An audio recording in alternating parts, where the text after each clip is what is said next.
ഇക്കഴിഞ്ഞ JEE advanced ഇന്ത്യയിലെ പ്രമുഖ ടെക്നോളജി സ്ഥാപനങ്ങളായ IITകളിലേക്ക് കുട്ടികളെ തിരഞ്ഞെടുക്കുന്ന ഏറ്റവും കോമ്പറ്റീറ്റീവ് ആയിട്ടുള്ള one of the toughest exams in India. ഈ പരീക്ഷയിൽ കേരളത്തിലെ ഒന്നാമൻ ആരാണെന്ന് ചോദിച്ചാൽ എത്ര പേർക്ക് അറിയാം, അല്ലെങ്കിൽ എത്ര പേർക്ക് അദ്ദേഹത്തിൻ്റെ പടം അല്ലെങ്കിൽ റിപ്പോർട്ട് നമ്മുടെ മാധ്യമങ്ങളിൽ വായിച്ച് കേട്ടിട്ടുണ്ട്? എനിക്ക് വളരെ ബുദ്ധിമുട്ടേണ്ടി വന്നു ആ കുട്ടിയുടെ പേര് കണ്ടുപിടിക്കാനായിട്ട്. എന്തായാലും കേരളത്തിലെ topper, Kerala number 1 JEE advance 2024 is Madhav Manu from Kozhikode. മലയാളികളുടെ പ്രമുഖ മാധ്യമങ്ങളിലൊന്നും ഇത്തരം ഒരു റിപ്പോർട്ട് നമ്മൾ വായിച്ച് കേട്ടിട്ടില്ല. മാതൃഭൂമിയിൽ ഇദ്ദേഹത്തിൻ്റെ ഓൾ ഇന്ത്യ റാങ്ക് 348 എന്ന് പറഞ്ഞിട്ടുണ്ട്, കേരള റാങ്ക് നമ്പർ എന്ന് എടുത്തു പറഞ്ഞിട്ടില്ല.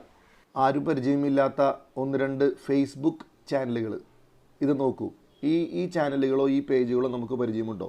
നമ്മൾ ഫേസ്ബുക്കിൽ കുട്ടിയുടെ പേര് സ്പെസിഫിക് ആയിട്ട് സെർച്ച് ചെയ്തപ്പോൾ എനിക്ക് കിട്ടിയ 1-2 ഫേസ്ബുക്ക് പേജുകളാണ്. ആരും കേട്ടുപരിചയമില്ലാത്ത ഈ പേജുകൾ മാത്രമാണ് ഈ കുട്ടിക്ക് ഇത്തരത്തിലൊരു പ്രോത്സാഹനം നൽകിയിരിക്കുന്നത്. എന്നാൽ നമ്മുടെ സംസ്ഥാനത്തിന് പുറത്ത് പ്രചാരത്തിലുള്ള ടൈംസ് ഓഫ് ഇന്ത്യ വളരെ കൃത്യമായിട്ട് കേരള ടോപ്പർ മാധവ് മനു എന്ന് റിപ്പോർട്ട് ചെയ്തിട്ടുണ്ട്.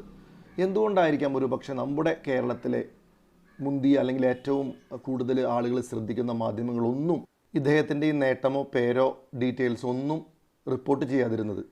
ഈ ഒരു വീഡിയോയെ ഒരു വിവാദത്തിലേക്കോ നെഗറ്റീവ് തോട്ട്സിലേക്കോ കൊണ്ടുപോകുന്നതിന് പകരം ഞാൻ ഉദ്ദേശിക്കുന്നത് ഈ പേര് നിങ്ങളിലേക്ക് എത്തിക്കുക എന്നുള്ളതാണ്.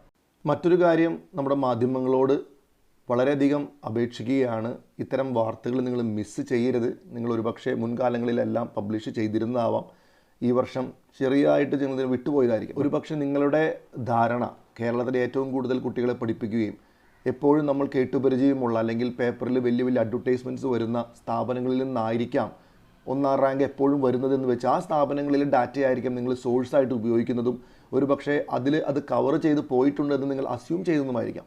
എന്നാൽ അത് എപ്പോഴും ശരിയായിക്കൊള്ളണമെന്നില്ല.